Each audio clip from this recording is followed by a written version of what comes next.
मृत्यु के बाद क्या होता है? ये एक ऐसा सवाल है ना? जो सदियों से हम सबको सोचने पर मजबूर करता आया है। क्या सब कुछ बस खत्म हो जाता है या फिर कुछ और भी है? तो आज ना हम इसी गहरे सवाल का जवाब ढूंढेंगे, वो भी एक बहुत ही पुरानी और प्रेरणा देने वाली कहानी में। ये कहानी है कठोपनिषद की। तो चलिए इस अद्भुत सफर पर साथ निकलते हैं। तो कहानी शुरू होती है ऋषि वाजश्रवस से।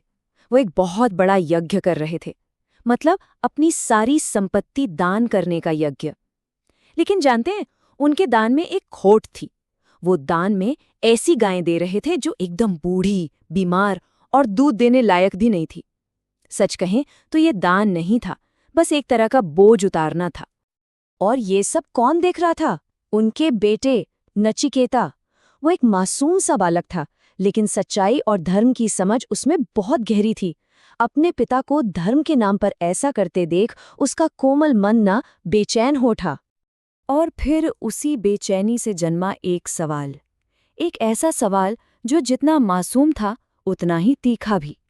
उसने अपने पिता से पूछा, पिताजी, आप अपनी सारी प्रिय वस्तुएं दान कर रहे हैं, मैं भी तो आपका प्रिय हूं, आप मुझे किसे दान करेंगे?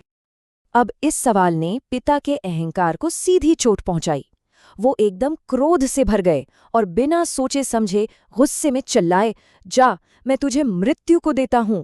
बस उन चंद शब्दों ने नचिकेता का भाग्य तय कर दिया और उसे एक ऐसी यात्रा पर भेज दिया जहां से कोई लौटकर नहीं आता। अपने पिता के वचन को सच करने के लिए नचिकेता सीधा पहुंच गया मृत्यु के देवता यमराज के लोक। अब उसकी असली परीक्षा शुरू होने वाली थी, और इस परीक्षा में उसका सबसे बड़ा हथियार था उसका धैर्य। जब नचिकेता यमराज के द्वार पर पहुंचा तो पता चला कि यमराज तो वहां थे ही नहीं। पर वो छोटा सा बालक, वो डरा नहीं, बिल्कुल नहीं डिगा। उसने पूरे 3 दिन और 3 रातें बिना कुछ खाए पिए यमराज के द्वार पर इंतजार किया। सोचिए, ये थी उसकी असाधारण संकल्प शक्ति। जब यमराज लौटे और एक बालक को इस तरह तपस्या करते देखा तो वो हैरान रह गए। उसके धैर्य और उसकी दृढ़ता से वो इतने प्रभावित हुए कि उन्होंने अपनी गलती मानी कि उनसे अपने अतिथि धर्म में चूक हुई है, और इसके प्रायश्चित के तौर पर उन्होंने नचिकेता को 3 वरदान मांगने के लिए कहा। और नचिकेता के वरदान उसकी उम्र से कहीं ज्यादा गहरी सोच दिखाते हैं। देखिए, पहला वरदान उसने मांगा कि उसके पिता का गुस्सा शांत हो जाए, ताकि जब वो घर लौटे तो उसे पिता का प्यार मिले। दूसरा, उसने उस अग्नि विद्या का ज्ञान मांगा जिससे स्वर्ग की प्राप्ति होती है। और तीसरा सवाल वो था जिसने इस कहानी को हमेशा के लिए अमर कर दिया, कि मृत्यु का रहस्य क्या है। इस तीसरे सवाल पे यमराज भी एक पल को हिचकिचा गए। अरे, ये ज्ञान बहुत गहरा था, तो उन्होंने फैसला किया कि पहले नचिकेता की पात्रता को परखा जाए। ये देखा जाए कि क्या ये बालक सच में इस परम ज्ञान का अधिकारी भी है या नहीं। और यही कहानी में एक बहुत दिलचस्प मोड़ आता है। यमराज ने नचिकेता के सामने दुनिया के सारे सुखों का ढेर लगा दिया। सोना, चांदी, बड़े बड़े राज्य, सैकड़ों साल की उम्र, खूबसूरत अप्सराएं, मतलब हर वो चीज जिसका कोई भी इंसान सपना देख सकता है। पर नचिकेता, उसका ध्यान तो बस एक ही जगह टिका था, आत्मा का सच। नचिकेता ने उन सभी मोहक प्रस्तावों को देखकर बस मुस्कुराया और कहा, हे मृत्युदेव, ये सारे सुख तो पल भर के हैं, आज है कल नहीं होंगे। ये तो बस इंद्रियों को थका देते हैं। ये सब आप अपने पास ही रखिए। मुझे तो सिर्फ मेरे सवाल का जवाब चाहिए। मुझे वो सच जानना है जो हमेशा रहता है, जो कभी खत्म नहीं होता। और बस नचिकेता इस परीक्षा में पास हो गया। उसकी दृढ़ता और वैराग्य ने यमराज को यकीन दिला दिया कि हाँ, यही बालक उस परम ज्ञान का सच्चा अधिकारी है। और तब मृत्यु के देवता ने जीवन का सबसे बड़ा रहस्य उजागर किया।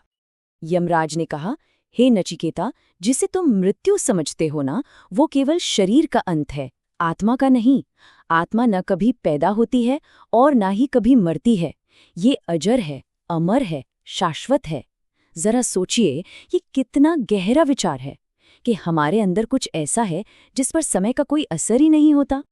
इसी शाश्वत तत्व को आत्मा कहते हैं। ये वो चेतना है, वो जीवन शक्ति है जो हर जीव में मौजूद है।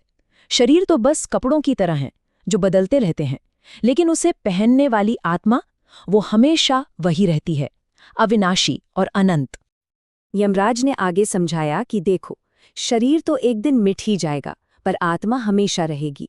और असली आज़ादी, जिसे मोक्ष कहते हैं, वो बाहरी दुनिया में नहीं बल्कि अपने मन पर काबू पाने में है। और मृत्यु कोई अंत नहीं है, बल्कि वो सबसे बड़ी गुरु है।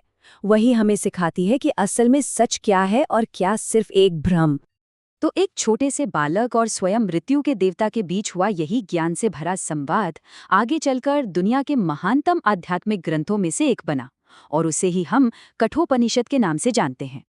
इस अद्भुत कहानी की सीख आज भी उतनी ही सच्ची और जरूरी है कि असली ज्ञान दुनिया भर की किताबें पढ़ने में नहीं, बल्कि खुद के भीतर की आत्मा को पहचानने में है।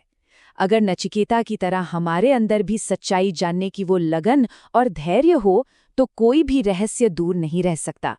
और सच्ची, हमेशा रहने वाली खुशी वो संसारिक चीजों में नहीं, बल्कि उस परम सत्य को पाने में है। नचिकेता की कहानी आखिर में हमारे लिए एक गहरा सवाल छोड़ जाती है कि हमारी अपनी जिंदगी में वो कौन सा सच है, वो कौन सा मकसद है जो इतना कीमती हो कि उसके लिए दुनिया की हर चमक दमक फीकी पड़ जाए। ये सोचने वाली बात है ना?